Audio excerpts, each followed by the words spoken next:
Hello friends, स्वागत है आपका एक नई क्लास में। यह आपके पीसीएस जे का जो है सिलेबस है उसकी क्लास होने वाली है। पीसीएस जे जो है आप जानते हैं जुडिशरी के लिए एक एग्ज़ाम होता है जो आपका जो है सभी स्टेट करवाते हैं और ये एग्ज़ाम आपका एलएलबी के बाद होता है।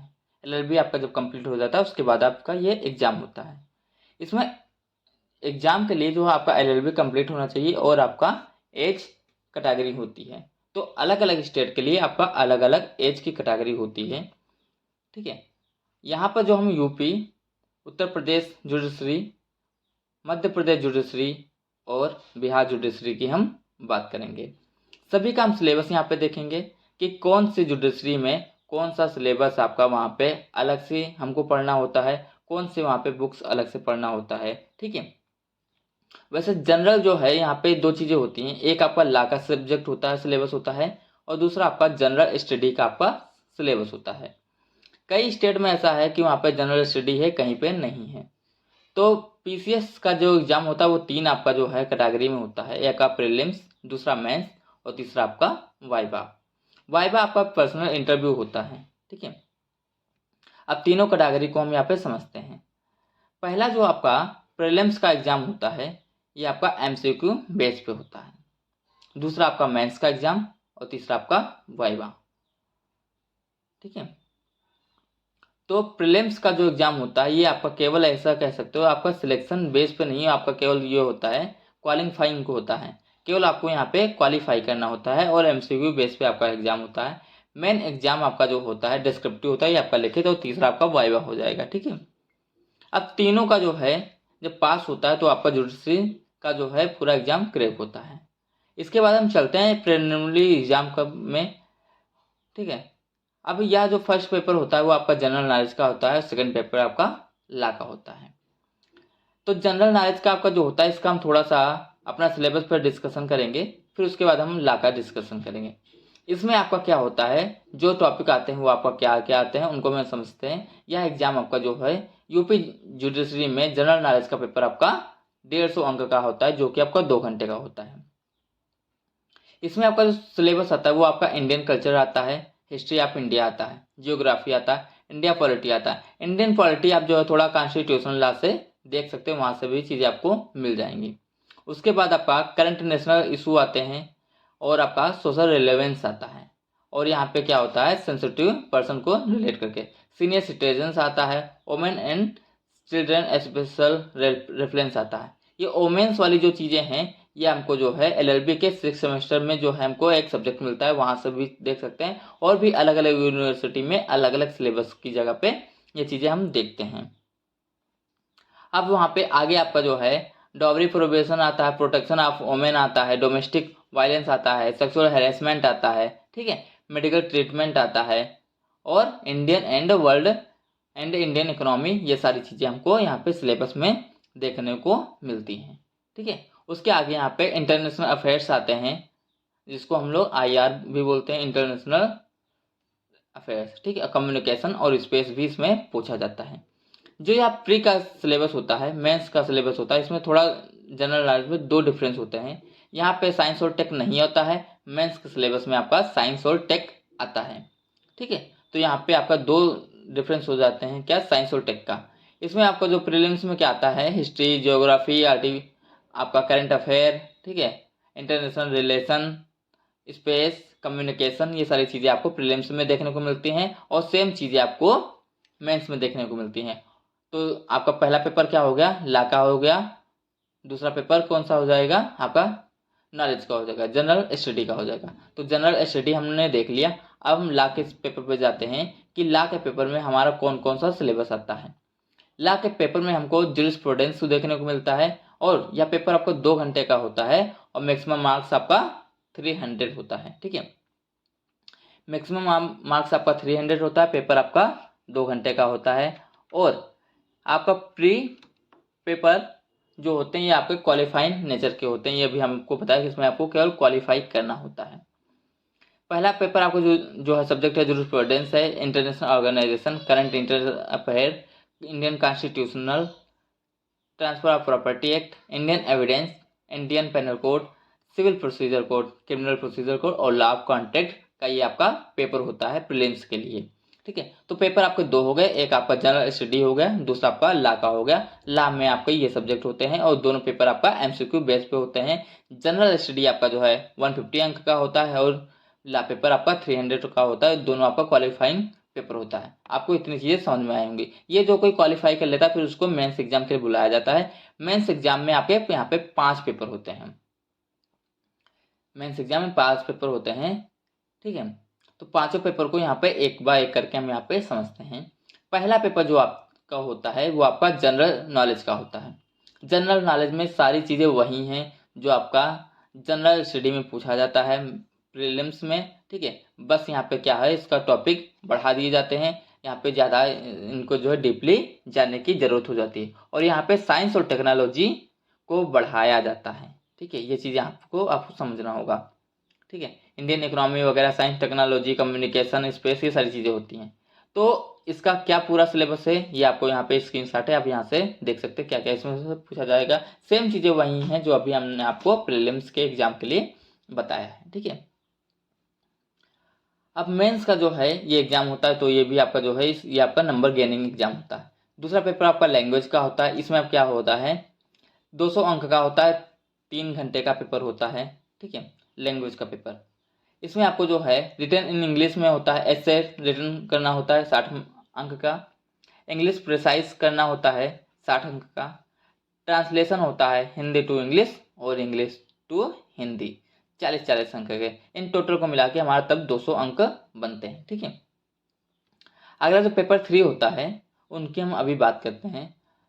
और ये पेपर 3 आपका क्या होता है, लॉ का पेपर होता है, सबस्टेंटिव आपका पेपर होता है। इसमें कौन कौन से सब्जेक्ट आते हैं इसको हम यहाँ पे देखा गया है।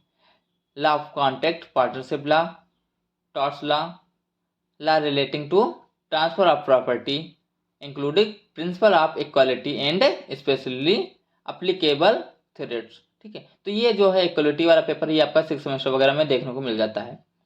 The principle of equality and special reference to the land and trust. ठीक है, यहाँ पर भी आपका हिंदू लॉ, मुस्लिम लॉ और कॉन्स्टिट्यूशनल लॉ, ये सारी चीज़ें हमको यहाँ पे देखने मिलता है। और यहाँ पे एक स्पेशल चीज़ है कि आपका जो कॉन्स्टिट्यूशनल का पेपर होता है वो ओनली जो है 50 अंक का आता है। 200 में से 50 नंबर आपका केवल कॉन्स्टिट्यूशन का पेपर होता है। ठीक है, तो हमको यहाँ पे कॉन्स्टिट्यूशन पढ़ना जो है काफ़ी ज़्यादा वहाँ पे पढ़ना समझना जरूरी हो जाता है। ये आपका एलएलबी का 3rd पेपर हो जाता है। पहला पेपर आपका क्या हुआ, जनरल स्टडी। दूसरा आपका जो है सब ऐसे आपका जो है ऐसे का हुआ और तीसरा आपका जो है सब स्टैंडिंग पेपर लॉ का हुआ। ठीक है, अब चौथे पेपर पे हम चलते हैं। चौथा पेपर आपका क्या है, प्रोसीजर एंड एविडेंस। इसमें आपके 4 पेपर होते हैं। ये भी आपका 200 अंक का होता है 3 घंटे में। Law of evidence, criminal procedure code, code of civil procedure और प्रिंसिपल ऑफ प्लीडिंग। ये आपके 4 पेपर होते हैं और चारों पेपर में जो है आपका क्या केस स्टडी वगैरह जो है जजमेंट वगैरह आते हैं यहाँ पे। ये भी आपका 200 अंक का होता है। पेपर 5 आपका जो है वो पेपर 5 में आपके कौन कौन सी चीज़ें आती हैं। पेपर 5 में इंडियन पेनल कोड। ठीक है, पेपर 5 आपका जो है मैक्सिमम अगर ऐसा भी कह सकते हो कि ये चेंज हुआ करता है। यूपी का, बिहार का, मध्य प्रदेश का, सबका अलग अलग चेंज हुआ करता है क्योंकि ये लोकल लॉ से पूरा पूछा जाता है। यहाँ पे आपका इंडियन पेनल कोड आता है, UP and urban building rate आता है, उत्तर प्रदेश म्यूनिसिपल एक्ट आता है, उत्तर प्रदेश राज्य पंचायत एक्ट आता है। ठीक है, तो मतलब ये अगर जो आप बिहार में पढ़ रहे होगे तो बिहार म्यूनिसिपल आ जाएगा। ठीक है, बिहार पंचायत आ जाएगा।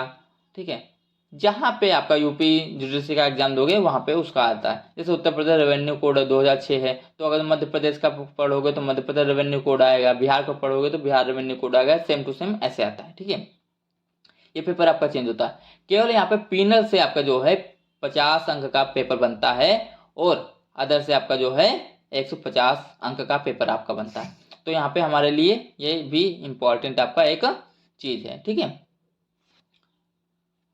अगला आपका जो क्या यहाँ पे हो जाएगा, इंडियन पेनल कोड से आपका 50 अंक, ये आपका ध्यान रखना है, आपका इंपॉर्टेंट है। अगला आपका जो क्या होता है, पर्सनालिटी टेस्ट होता है, वाइवा का पेपर होता है। वाइवा का जो है ये 5 आपके जो पेपर होते हैं तो 5 पेपर में से 4 पेपर क्या होते हैं आपका सेम होता है, 5। ठीक है, और 5वां पेपर के बाद हम वाइवा का पेपर देते हैं, वाइवा का इंटरव्यू देते हैं और वाइवा का इंटरव्यू आपका 100 मार्क्स का होता है, इसमें आपका पर्सनालिटी टेस्ट होता है। ठीक है, तो इसमें पर्सनालिटी टेस्ट में आपका क्या क्या चीज़ें होती है वो सारी चीज़ें यहाँ पे दी गई हैं कि जो जो चीज़ें होती हैं। ठीक है, ये आप अगर सब कुछ क्लियर करते हो तो आपका यूपी जुडिशरी पेपर क्लियर होता है। फिर हम आते हैं बिहार जुडिशरी पे।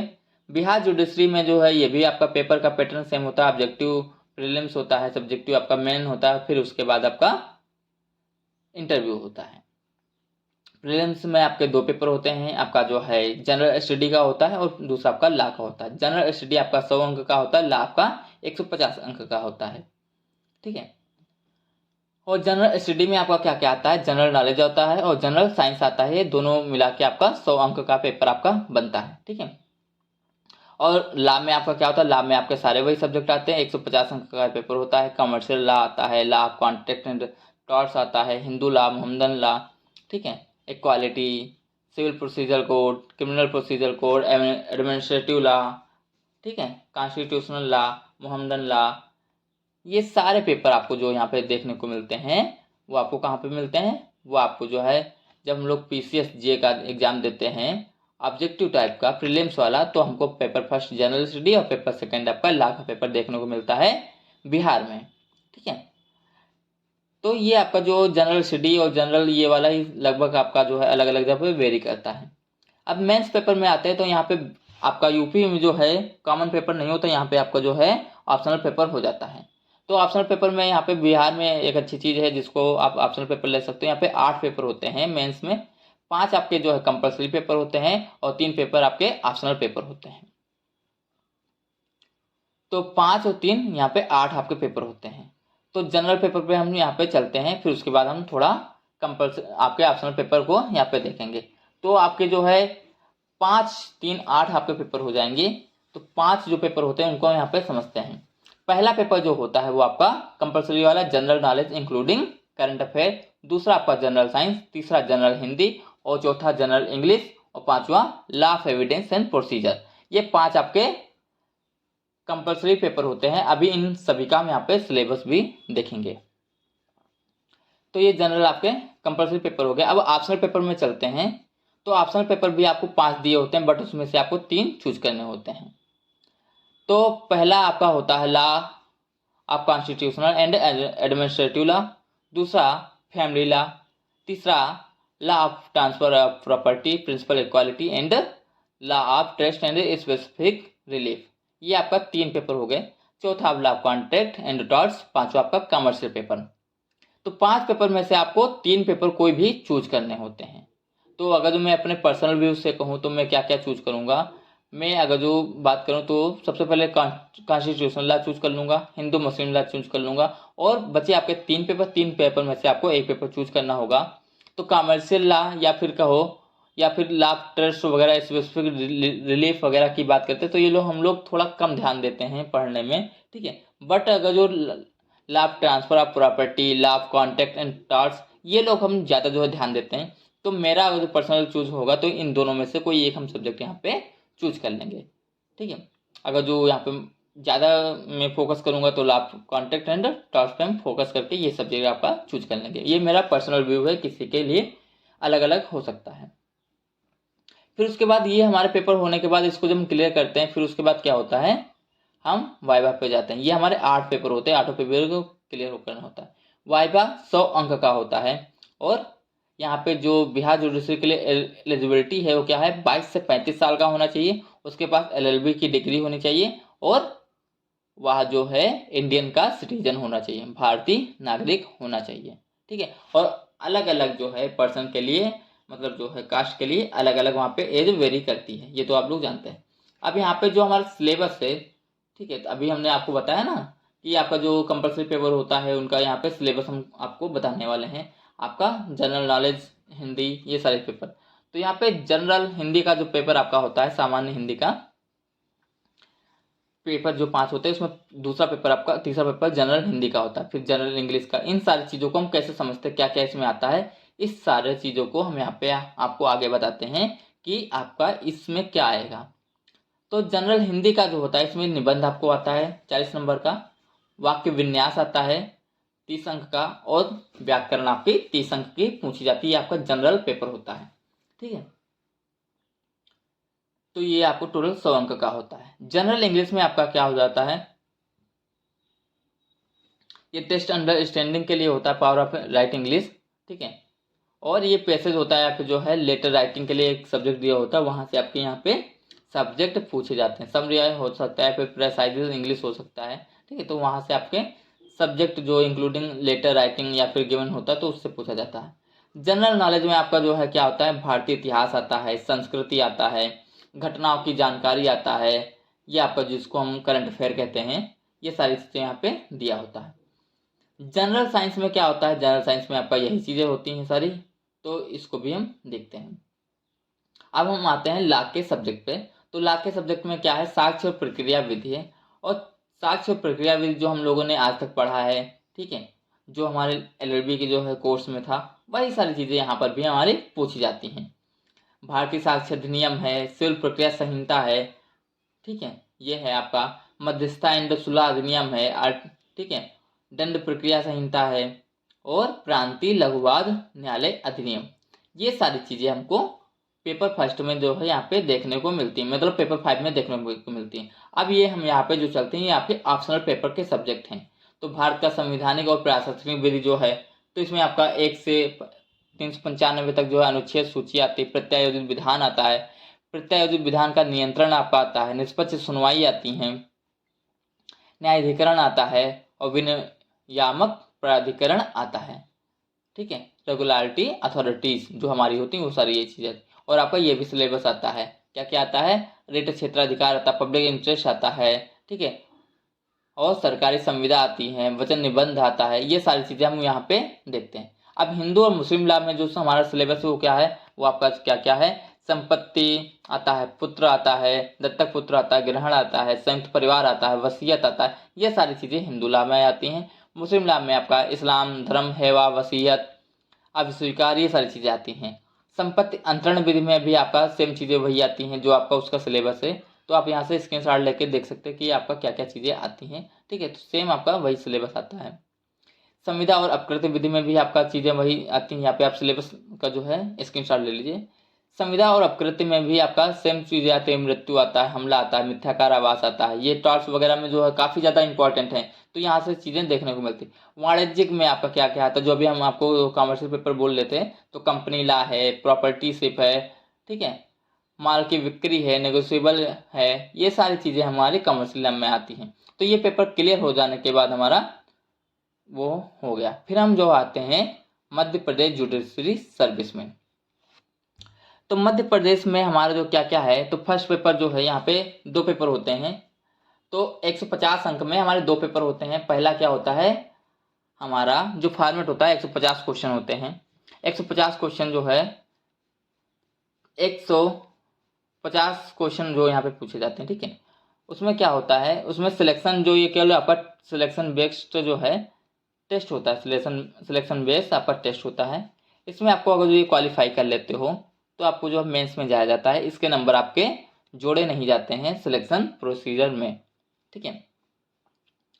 जो ये पेपर आपका टोटल होता है 150 अंक का, ये भी हम यहाँ पे सारा कुछ आपका ऑप्शनल होता है। फर्स्ट पेपर में आपका क्या क्या आता है, constitution of India, code of civil procedure, transfer of property act, contract law, आपका स्पेसिफिक रिलीफ और लिमिटेशन एक्ट, आपके 4 क्वेश्चन होते हैं, ठीक है। और आपका Indian evidence 15 question, Indian penal code 15 question, code of criminal procedure 15 question, और नेगोशिएबल इंस्ट्रूमेंट, ये सारी चीज़ें आती हैं। तो ये सारे जो क्वेश्चन हैं ये तो हम लोग जनरल हिस्ट्री में पढ़ते हैं। जनरल चीज़ों में अगर चाहे आप जहाँ से इंडिया में चाहे जहाँ से ला की हो, ये सारी चीज़ें आप पढ़ते हो। अगर जब मध्य प्रदेश का एग्जाम दे रहे हो तो आपको ये अलग से सब्जेक्ट पढ़ना होगा। कौन कौन सा, Madhya Pradesh accommodation control act 1961 और मध्य प्रदेश लैंड रेवेन्यू 1962। ये आपको 2 क्वेश्चन, 2 यहाँ पे टॉपिक अलग से पढ़ना होता है अगर जो हम मध्य प्रदेश का देते हैं। ऐसे ही अगर जो हम किसी भी जो है स्टेट का पीसेस देते हैं तो वहाँ का अलग अलग हमको पढ़ना होता है। मध्य प्रदेश में मध्य प्रदेश का वहाँ के सब्जेक्ट पढ़ना होता है, बिहार में बिहार का, यूपी में यूपी का, अलग जगह पे अलग चीज़ों का। तो हमारे 10 क्वेश्चन ऐसे आते हैं जो हमको अलग से वहाँ पे मध्य प्रदेश का पढ़ना ही होगा।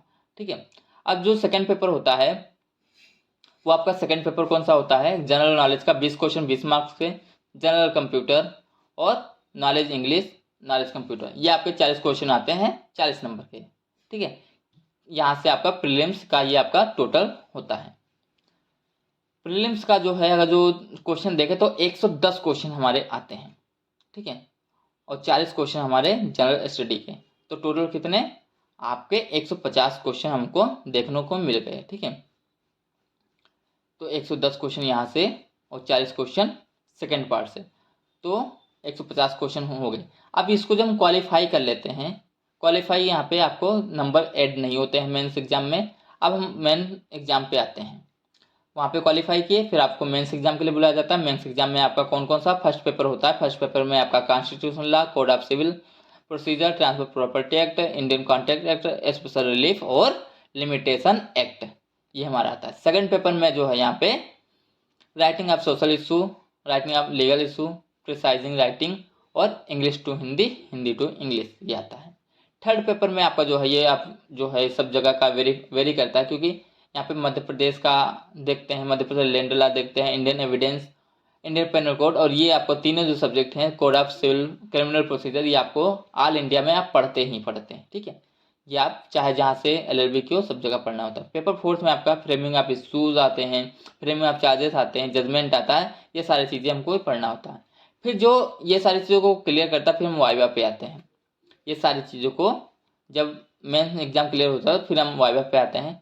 वाइवा क्या होता है, ये फाइनल राउंड आपका होता है। यह जो है 50 अंक का होता है वाइवा।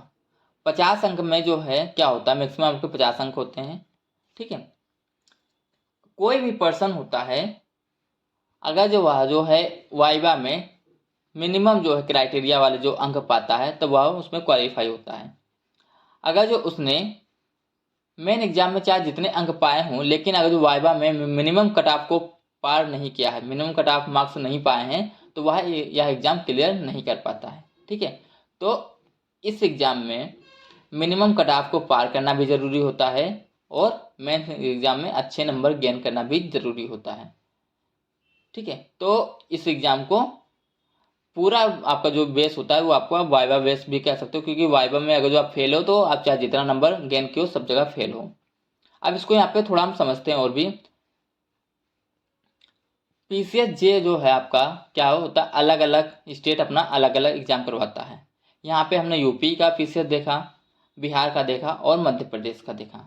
तीनों जगह पे देखा और तीनों जगह का आपका कंपेरिजन करके आपने देखा होगा कि आपके लिए कौन सा